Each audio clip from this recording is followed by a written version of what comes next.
yaitu untuk kehadiran saya beri poin 10%. Nah, jadi usahakan kalian selalu hadir. Jadi nanti kalau saya absen, setelah saya panggil 3 kali, tapi tidak ada jawaban, berarti saya anggap tidak hadir. Dengan alasan apapun lah, saya akan anggap itu tidak hadir. Kemudian untuk tugas, itu nanti akan saya berikan poin sebesar 20%, di mana nanti ada tugas mandiri dan tugas kelompok. Nah, tugas mandiri dikumpulkan tepat waktu sesuai dengan jadwal yang sudah kita sepakati. Sementara kalau untuk tugas kelompok, itu nanti kalian kerjakan berkelompok, bisa nanti bahan pengumpulannya dalam format PDF, bisa juga nanti kalian mengumpulkan dalam format PowerPoint. Nah, untuk tugas kelompok, saya berikan role di awal ya. Jadi kalau seandainya dalam satu kelompok ada yang tidak berkontribusi aktif, jadi dia tidak ikut mengerjakan tugas kelompok, maka namanya tidak perlu dicantumkan. Atau di dalam kelompok tersebut pembagian kerjanya tidak merata, maka yang paling banyak mengerjakan tugas posisikan namanya di paling atas, berurutan sampai ke yang paling yang paling sedikit membantu, seperti itu.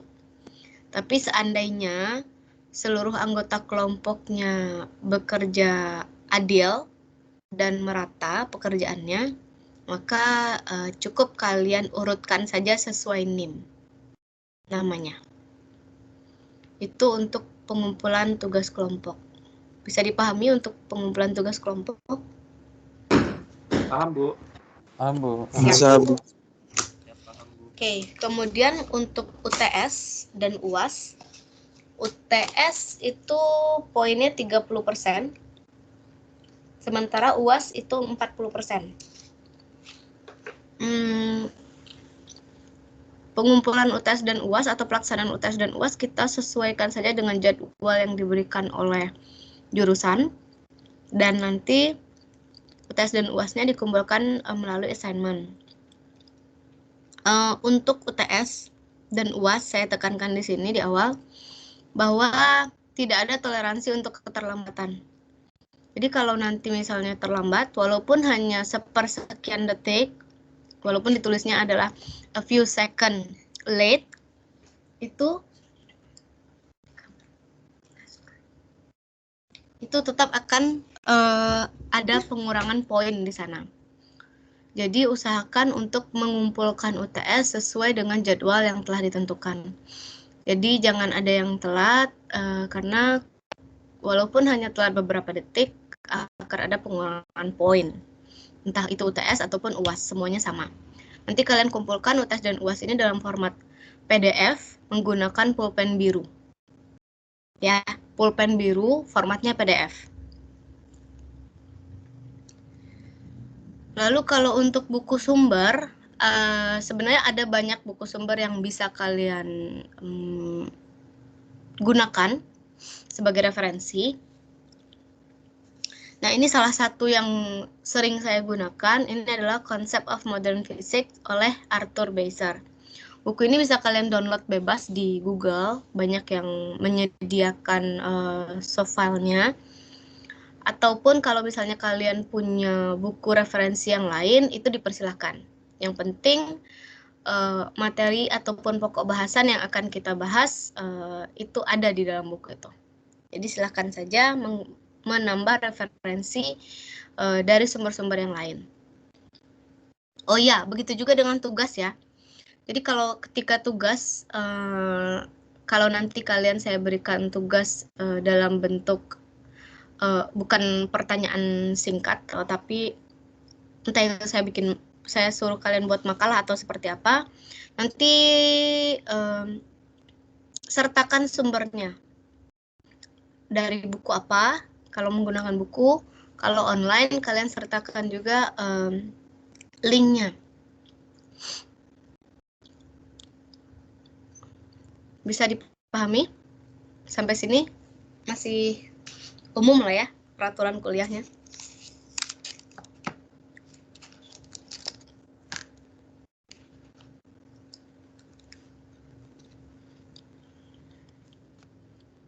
Nah, kemudian untuk materi di fisika modern, nanti itu bisa kita bagi menjadi 4 sub pokok bahasan.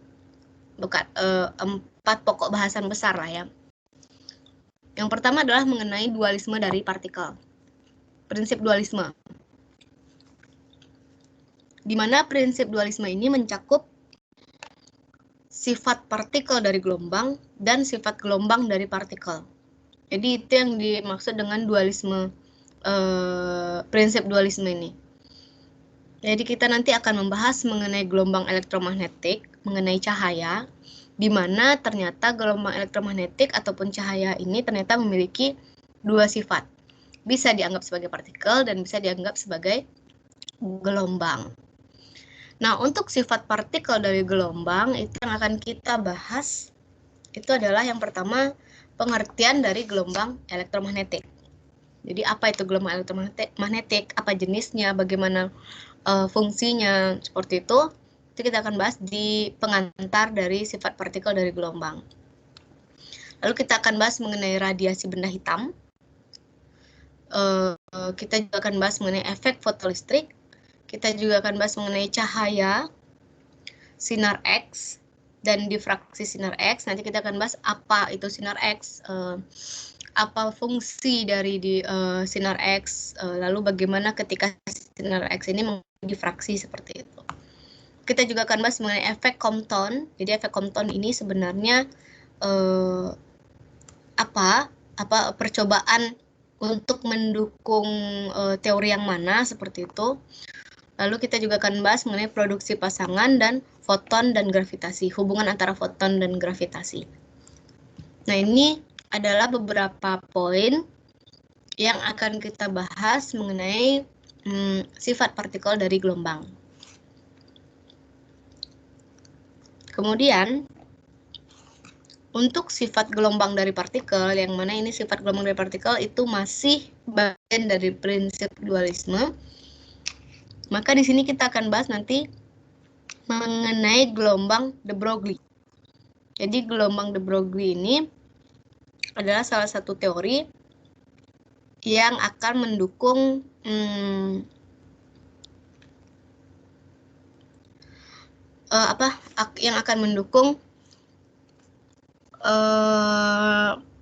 penjelasan dari bahwa partikel ini juga memiliki sifat seperti gelombang begitu.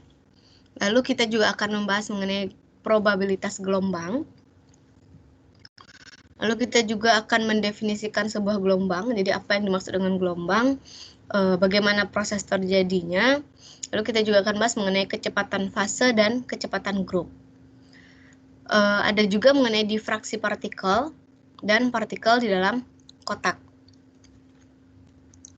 Nanti kita akan bahas sebenarnya apa itu partikel di dalam kotak, lalu apa kaitannya dengan sifat gelombang dari partikel.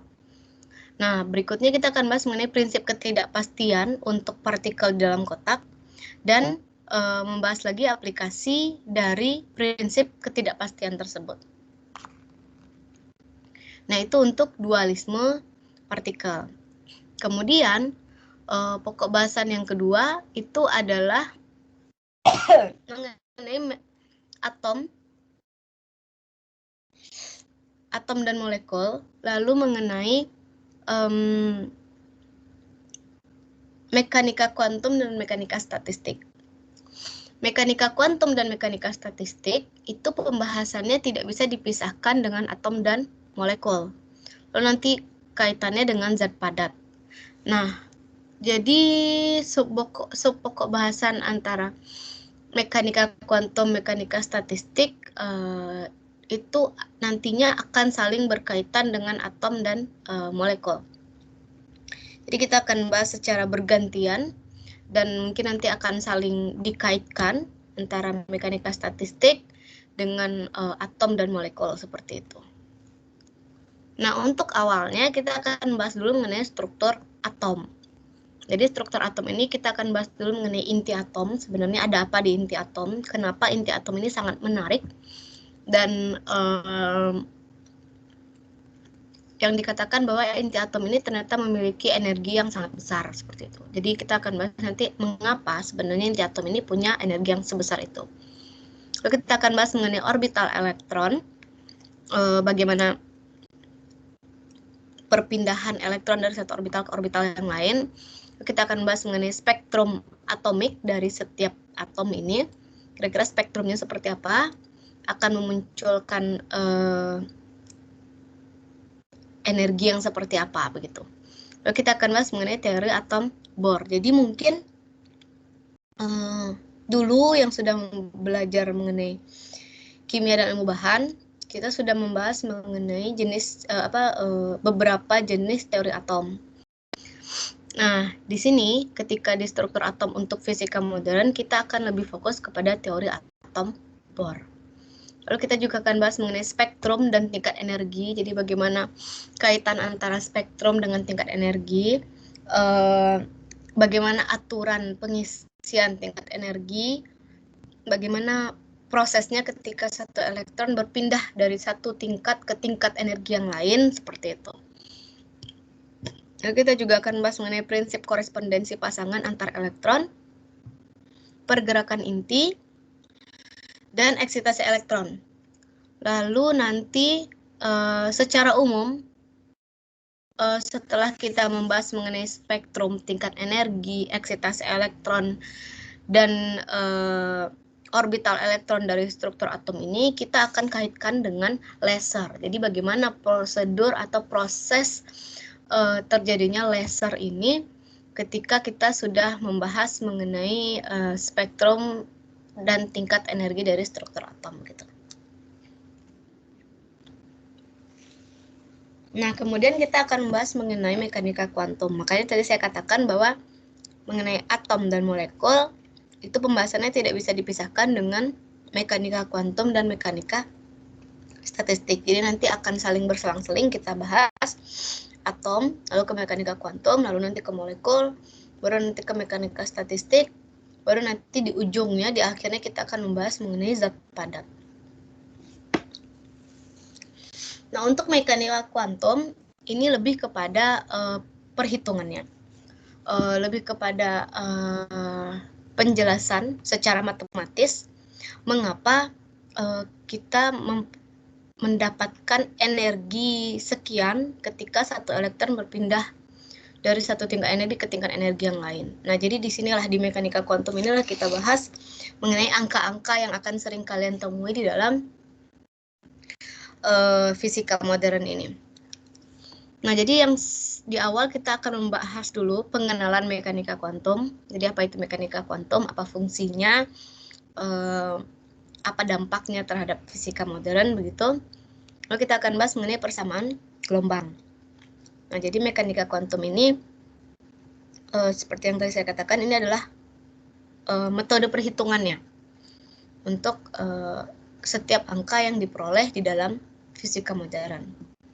Ada persamaan Schrödinger, di mana persamaan Schrödinger yang kita bahas di sini adalah persamaan bergantung waktu, dependent time.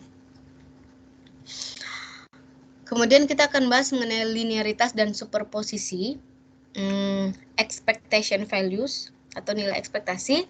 Lalu kita juga akan bahas mengenai operator, di mana operator ini juga akan digunakan dalam perhitungan di mekanika kuantum. Lalu kita juga akan bahas mengenai persamaan Schrödinger lagi, tetapi ini mengenai bentuk dari kestabilan. Bentuk kestabilan apa? Bentuk kestabilan gelombang, bentuk kestabilan dari struktur atom, bentuk kestabilan dari spektrum dari atomnya. Itu yang kita akan bahas tadi mengenai persamaan Schrödinger untuk bentuk kestabilan. Lalu kita juga akan bahas lagi benda dalam kotak atau partikel dalam kotak. Di sini kita akan bahas mengenai finite potential well-nya atau potensial finite-nya. Lalu kita juga akan bahas mengenai tunneling effect dari partikel dalam kotak. Ini adalah anomali tunneling effect ini adalah anomali dari partikel di dalam kotak. Lalu kita akan lihat bagaimana pergerakan partikel dalam kotak ketika, jadi kita gambarkanlah pergerakan partikel dalam kotaknya seperti osilator harmonik. Jadi nanti osilator harmonik yang kita bahas di sini itu adalah mengenai pergerakan partikel di dalam kotak. Nah, itu untuk mekanika kuantum. Kemudian kita akan bahas mengenai teori atom hidrogen, teori kuantum atom hidrogen, di mana teori kuantum atom hidrogen ini lebih kepada penguatan saja, penguatan untuk atom, teori atom dan mekanika kuantumnya. Jadi di sini kita akan bahas dulu mengenai persamaan Schrödinger untuk atom hidrogen. Lalu kita juga akan bahas mengenai variabel pemisah atau variabel pembeda. Kita juga akan bahas mengenai bilangan kuantum untuk atom hidrogen. Kalian sudah familiar sih dengan bilangan kuantum ini, seperti bilangan kuantum utama yang dilambangkan dengan N, lalu bilangan kuantum azimut yang dilambangkan dengan L, seperti itu. Nah, kemudian kita juga akan bahas mengenai prinsip bilangan kuantum. Kita juga akan bahas mengenai bilangan kuantum orbital, bilangan kuantum magnetik, dan probabilitas kerapatan elektron untuk setiap tingkat energi. Kita juga akan bahas mengenai transisi radioaktif dari atom hidrogen ini, aturan seleksi, dan efek Zeeman yang akan mempengaruhi teori kuantum dari atom hidrogen. Nah, sepertinya, kalau saya tidak salah ingat, setelah teori kuantum atom hidrogen, itu kita UTS. Kalau saya nggak salah ingat ya. Nah, jadi nanti pembahasannya dimulai dari prinsip dualisme sampai dengan teori kuantum atom hidrogen. Kemudian, setelah UTS, kita akan bahas mengenai atom berelektron banyak. Jadi kalau tadi prinsip atom itu hanya untuk satu atom, teori atom hidrogen juga hanya untuk satu atom. Kemudian kita akan bahas mengenai atom berelektron banyak. Nah, nanti kita akan aplikasikan teori-teori yang ada di prinsip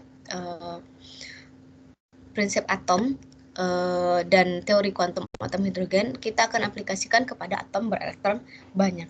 Jadi bagaimana interaksi antar elektron ketika dia berada di dalam atom yang memang elektronnya sudah banyak. Jadi nggak cuma satu aja elektronnya gitu.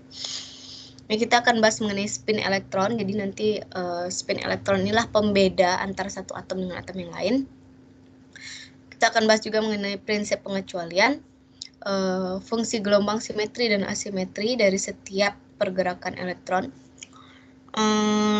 Kemudian kita akan bahas mengenai tabel periodik, di mana tabel periodik di sini nanti kita akan bahas mengenai sifat-sifatnya dari dalam satu gelombang bagaimana, dalam satu periodik bagaimana, mengapa mereka digolongkan dalam satu gelombang, mengapa atom-atom tersebut dikelompokkan dalam satu periodik gitu. Kita juga akan bahas mengenai struktur atom secara sekilas. Lalu kita akan bahas mengenai penjelasan dari tabel periodik. Nah, jadi nanti dibahas juga mengenai tabel periodik yang sudah perkembangan dari tabel periodik dan hingga mengapa sekarang tabel periodik yang kita gunakan seperti ini gitu. Lalu kita akan bahas mengenai spin orbital, pasangan spin orbital, lalu momentum sudut total, dan spektrum sinar X untuk atom berelektron banyak. Nah, ini pokok bahasan yang akan kita bahas dalam bab atom berelektron banyak. Lalu kita akan bahas mengenai molekul, di mana molekul ini sudah pasti yang akan kita bahas di awal itu adalah ikatan antar molekulnya. Jadi mengapa satu molekul itu bisa kuat, mengapa satu molekul itu bisa lebih lemah. Yang kita bahas adalah mengenai ikatan molekulnya.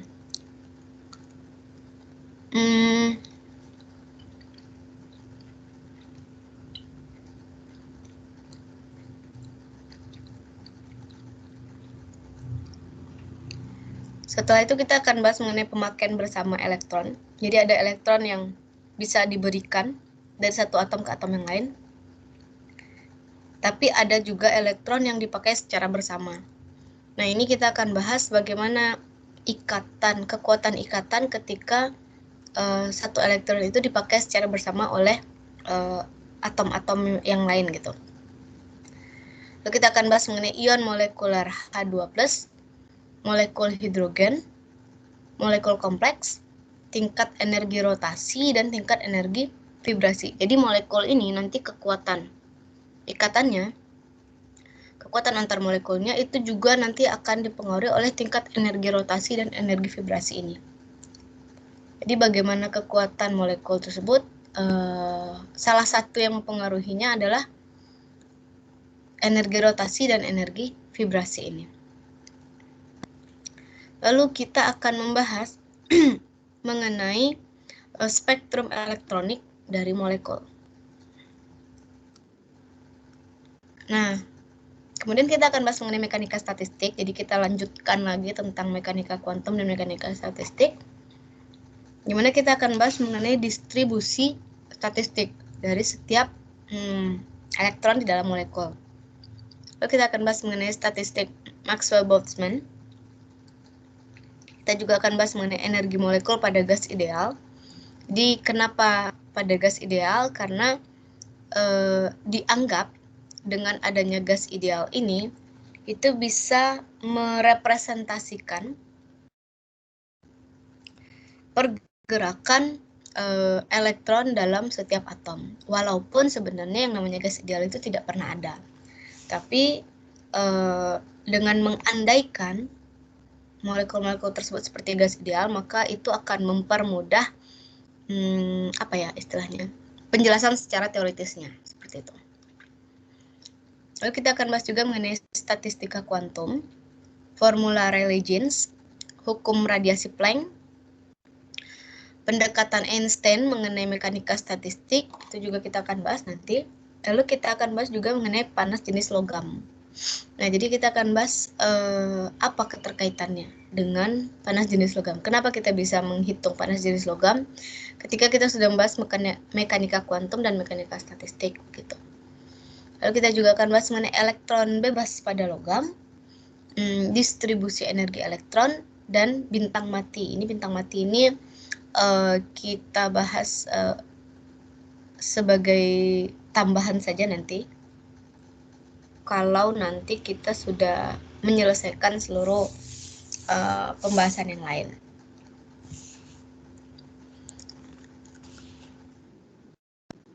Nah, ini ujung atau muara dari teori prinsip atom, molekul, mekanika kuantum, dan mekanika statistik itu adalah untuk menjelaskan fenomena dalam zat padat. Terutama yang akan kita bahas ini adalah tentang logam, konduktor, dan semikonduktor. Bukan berarti isolator kita kesampingkan, bukan, tetapi memang untuk teori pada logam itu memang kan lebih banyaknya dimanfaatkan sebagai konduktor dan semikonduktor ya. Nah, jadi untuk zat padat kita akan membahas mengenai bentuk kristal dari zat padat, di mana ada yang bentuknya kristalin dan ada yang bentuknya amorf. Jadi kristalin dan amorf pada padatan itu yang akan kita bahas di awal. Zat padat seperti apa yang bentuk kristalnya kristalin, zat padat apa yang bentuk kristalnya amorf. Lalu bagaimana kaitan bentuk kristalin dan amorf ini terhadap sifat dan karakteristik dari si zat padat tersebut. Kita juga akan bahas mengenai kristal ionik, kristal kovalen, dan ikatan van der Waals, di mana ikatan van der Waals ini adalah ikatan tambahan di dalam atau ikatan penguat di dalam struktur zat padat. Nanti kita akan bahas apa positif dan negatifnya adanya ikatan van der Waals di dalam zat padat tersebut. Lalu kita akan bahas mengenai ikatan logam, teori pita padatan, perangkat semikonduktor, ikatan energi atau analisis alternatifnya, Lalu superkonduktivitas, kita juga akan bahas mengenai superkonduktivitas dan pasangan elektron berikatan. Nah, ini untuk zat padat. Beberapa poin yang akan kita bahas di dalam pokok bahasan zat padat. Nah, setelah kita membahas tadi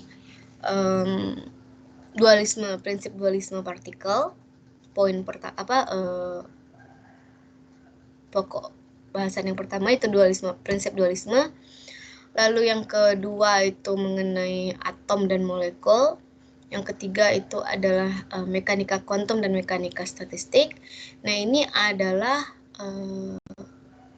subpokok yang keempat, yaitu mengenai nuklir, struktur inti dan nuklir. Nah, jadi pada struktur inti, di sini kita akan mulai membahas mengenai teori dan reaksi nuklir ya. Jadi untuk memulai pengenalan dalam reaksi nuklir, kita akan bahas dulu mengenai struktur inti. Struktur inti dari siapa? Itu adalah struktur inti dari atom. Jadi yang seperti kita tahu bahwa inti itu kan ada di tengah dan dia tidak bisa bergerak kemana-mana. Nah, jadi kita akan bahas dulu apa saja sebenarnya komposisi dari inti, bagaimana sifat dari inti elektron tersebut, lalu kita akan bahas mengenai kestabilan intinya. Kita akan bahas inti yang stabil itu seperti apa, inti yang tidak stabil itu bagaimana. Kita akan bahas juga latar belakang mengapa suatu inti yang stabil menjadi tidak stabil, seperti itu. Lalu kita akan bahas mengenai energi ikatan pada inti.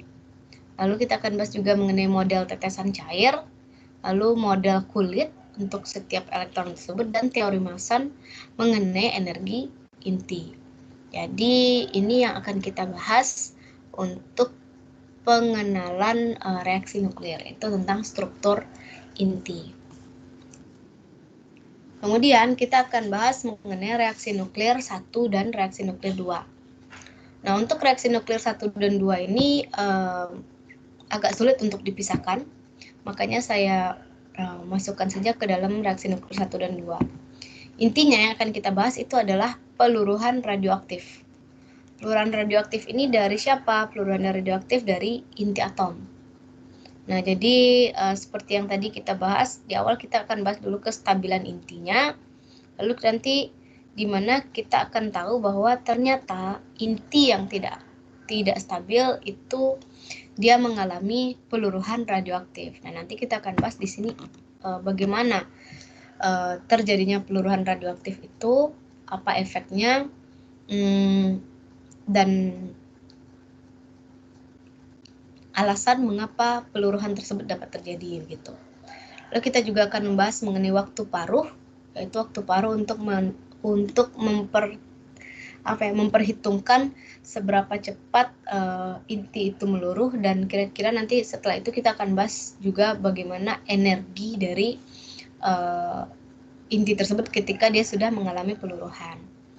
Lalu kita akan bahas mengenai radioaktif series. Kita juga akan bahas mengenai peluruhan sinar alfa, sinar beta, dan sinar gamma. Kita akan bahas mana yang menguntungkan di antara ketiga jenis peluruhan ini. Mana yang lebih umum terjadi, mana yang kita harapkan untuk terjadi, mana yang seharusnya kita hindari terjadinya peluruhan tersebut. Kita akan bahas juga mengenai cross section, lalu kita mulai akan bahas mengenai reaksi nuklir. Nah, untuk reaksi nuklir kita akan bahas dulu antara reaksi fisi dan reaksi fusi, perbedaannya apa gitu. Oke, kita akan bahas dulu mengenai reaksi fisi, lalu reaktor nuklir, lalu reaksi fusi dan reaktor fusi. Nah, untuk reaksi fisi dan fusi ini nanti kita juga akan bisa bedakan mana yang termasuk dengan reaksi fisi, mana yang termasuk dengan reaksi fusi.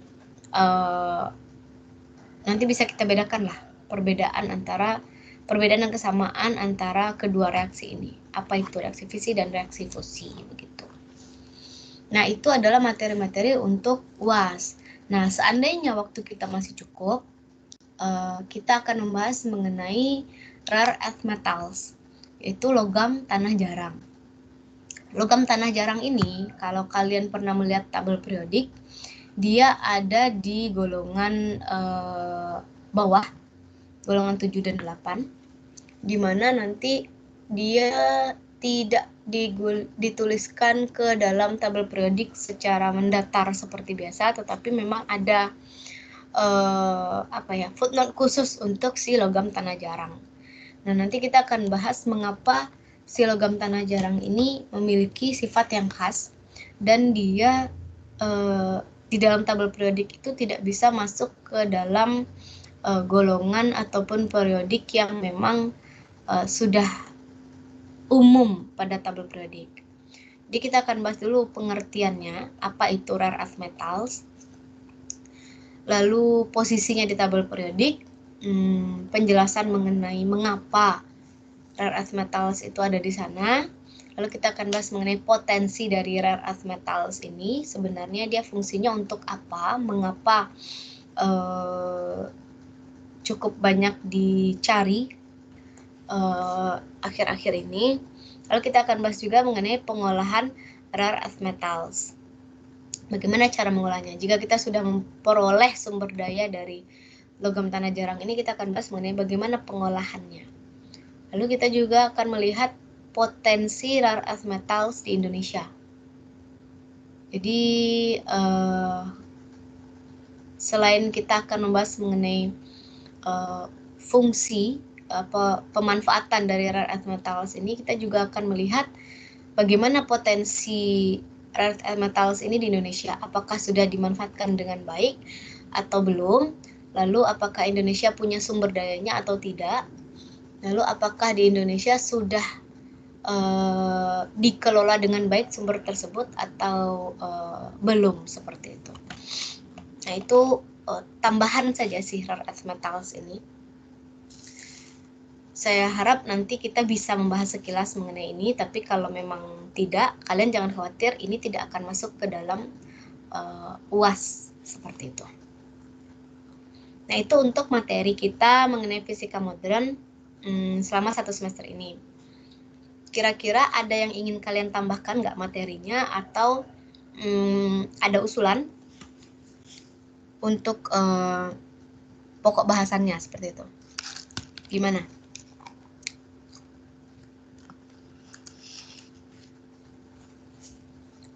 Ada usulan atau ada tambahan untuk materi yang akan kita bahas?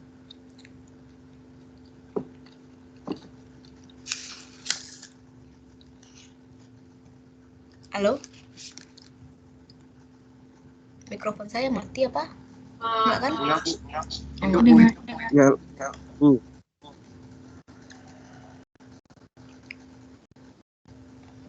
Materi untuk fisika modernnya cukup segini aja atau ada yang mau ditambahin lagi? Cukup, Bu. Sudah jelas. Cukup, Bu. saya cukup sih, Bu. Sudah, Ibu. Oke.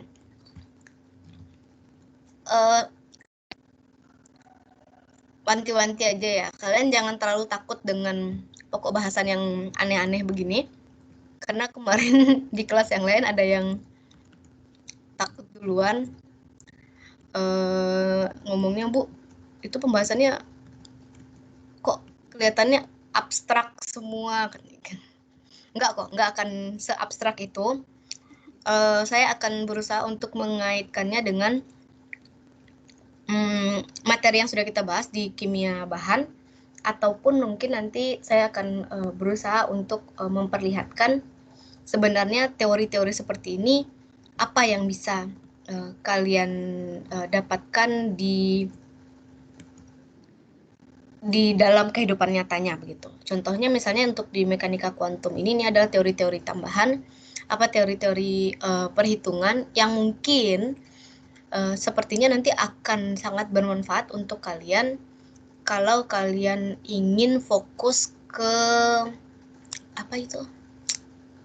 jaringan atau ke arus lemah, seperti itu. Nah, nanti mekanika kuantum ini akan cukup berguna nanti kalau kalian ingin fokus ke jaringan atau ke arus lemah. Karena memang di sini ada beberapa persamaan, ada beberapa teori yang mungkin nanti akan sering kalian gunakan ketika kalian sudah lebih menjurus kepada si arus lemah tersebut. Tapi bukan berarti arus kuat tidak membutuhkan ini ya, ini sebagai pengetahuan dasar untuk si arus kuat. Tetapi kalau untuk arus lemah ini nanti akan digali lebih dalam lagi seperti itu. Terus kalau si teori kuantum atom hidrogen ini nanti kita akan lebih membahas menjelaskan sih kenapa logam itu sifatnya seperti itu, kenapa si konduktor dan semikonduktor sifatnya berbeda lagi seperti itu. Nanti saya usahakan lah untuk lebih mendekati dunia nyatanya, jadi nggak hanya teori aja seperti itu. Jadi Ibu, ya jangan Bu. Untuk nanti materinya itu Ibu share di filenya, Ibu share nggak? Iya, mana biasanya saya kasih di kelas material saya. Oh, oke Bu, baik Bu. Terima kasih Bu. Iya, tapi sekali lagi jangan hanya terpaku dari materi yang saya berikan, kalian sangat diizinkan untuk mencari materi dari luar. Nah, seandainya memang materi yang saya berikan masih kurang, kalian boleh menambahkan, boleh juga menginformasikan ke saya kira-kira apa yang ingin lebih kalian bahas seperti itu. Jadi jangan hanya terpaku saja dengan teori yang saya berikan ya. Kalian boleh mencari lebih lanjut lagi.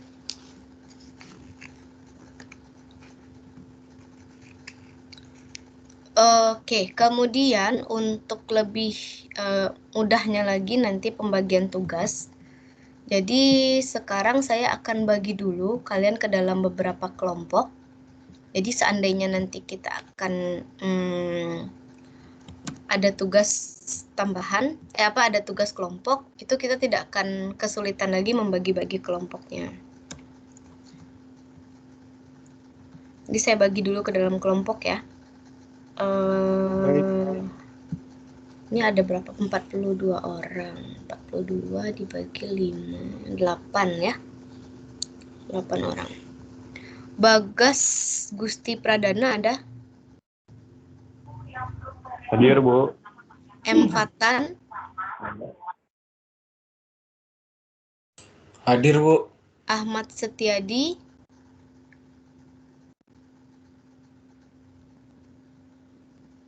Ahmad Setiadi?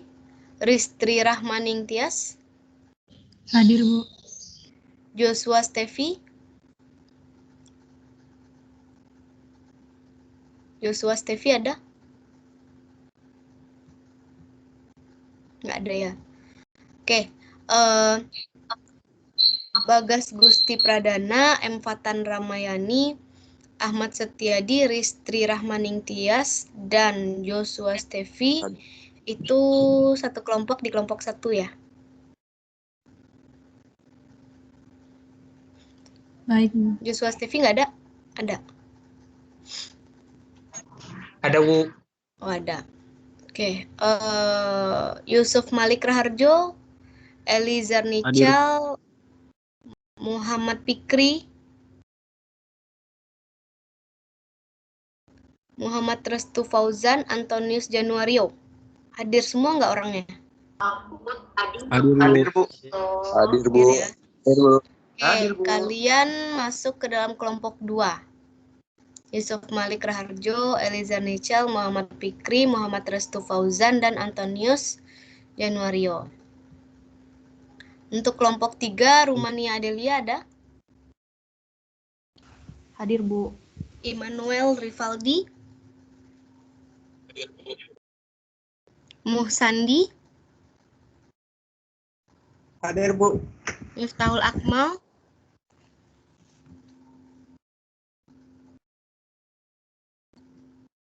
Miftahul Akmal nggak ada ya? Ahmad dan Ahmad? Hadir Bu. Nah itu kelompok 3 ya. Rumania Adelia, Immanuel Rivaldi, Musandi, Miftahul Akmal, dan Ahdan Ahmad. Itu di kelompok berapa tadi? Kelompok 3. Tarisa Amalia. Hadir, Bu. Bidara Paraswati. Hadir, Bu. Safina Maulida.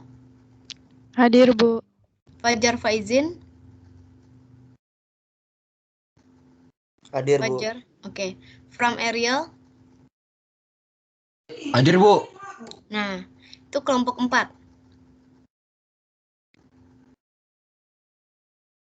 Iya, Bu. Oke, kemudian siapa lagi? Fauzi Nur. Hadir, Bu. Manggaratua Simatupang. Hadir, Bu. Asyami. Hadir, Bu. Kevin Arianto. Hadir, Bu. Ali Yahya. Hadir, Bu. Nah, kalian tergabung di kelompok 5 ya. Fauzi Nur, Manggaratua Simatupang, Asyami, Kevin Arianto, dan Ali Yahya. Nadila. Hadir, Bu. Japarista. Hadir, Bu. Naufal Lutfi. Hadir, Bu. Raihan Rahman. Hadir, Bu. Pasca Manulu. Hadir, Bu. Nah, itu tergabung di kelompok 6. Jadi ada Nadila, Japarista Damanik, Nova Lutfi, Raihan Rahman, dan Pasca Manalu. Itu di kelompok 6. Lalu untuk Siti Nurlita ada? Hadir, Bu. Maulana Fadlan. Hadir, Bu. Cut Ifatul. Hadir, Bu. Aritua Hutagalung. Hadir, Bu. Moh Sohibul. Hadir, Bu. Nah, ini kelompok ke-7. Moh Sohibul, Aritua Hutagalung, Cut Ifatul, Maulana Fadlan, dan Siti Nurlita. Kelompok ke-8, Dwi Febrian. Hadir, Bu. Fariski. Hadir, Bu. Mirna Yunika. Hadir, Bu. Ilham Jaya. Hadir, Bu. Dan Terry Dodo. Hadir, Bu. Nah, itu kelompok 8. Reza Marwesi. Hadir, Bu. Reza masuk ke kelompok 8 ya. Iya, Bu. Bergabung dengan Dwi Febrian, Fariski, Mirna Yunika, Ilham Jaya Pratama, dan Terry Dodo. Excel.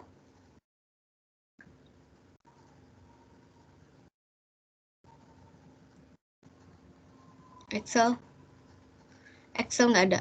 Oke, Excel masuk ke kelompok 7 ya. Teman-temannya Siti Nurlita, Maulana Fadlan, Cut Ifatul, Aritua Hutagalung, dan Moh Sohibul.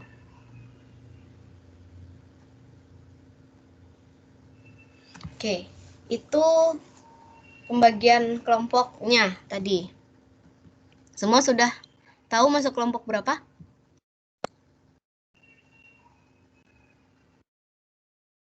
Nggak ada lagi yang bingung ya, dia di kelompok berapa.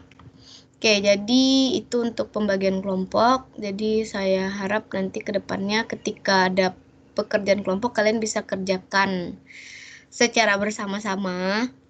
Tapi kalau memang pada akhirnya nanti ada yang tidak ikut membantu mengerjakan, ya sudah. Namanya nggak usah dicantumkan. Oke, itu untuk perkuliahan kita dan untuk pembagian kelompok. Masih ada yang ingin didiskusikan nggak? Kita masuk jam 11 hanya untuk hari ini saja ya. Untuk minggu depan kita akan masuk di jam 10. Baik, Bu. Baik, Bu. Terus, Bu. Ada lagi yang ingin didiskusikan? Ada, Bu. Apa tuh? Izin perkenalkan diri, nama saya Lezen Saudianto dengan NIM 2020 11234. Teman saya Excel Octavianus Sambo sama teman saya Miftahul Akmal Situmayang belum dimasukkan dalam grup, Bu. Oh, belum. Belum, Bu. Pantesan nggak nyaut ya. Iya, Bu. Sebentar, siapa namanya? Excel ya? Iya, Bu. Octavianus Sambo. Sama? Miftahul CHUL spasi Akmal Situmayang. Oh, Miftahul Akmal Situmayang. Ya, Bu. 2 itu aja? Untuk saat ini begitu, Bu. Tadi Fateh Sidik di absen nggak, Bu? Kenapa? Fateh Sidik namanya. Fateh Sidik kayaknya nggak ada deh anggota saya. Di absen saya nggak ada Fateh Sidik deh kayaknya. Oh ya udah, berarti untuk saat ini 2 itu aja dulu, Bu. Oke. Makasih, Bu. Yo, ya Fateh Sidik nggak ada kan? Sebentar. 42 orang nih di daftar saya. Atan, Restri, Elizar, Muhammad Fikri, Muhammad Resto, Antonio, Sulmania, Iman Al-Walid, Sani Matul Akmal, ada Muhammad Tarisa, Yudan, Rahman Fazil, Nungrato, Asami Kevin, Alia, Nadila, Tanya, Trista. Ya, nggak ada.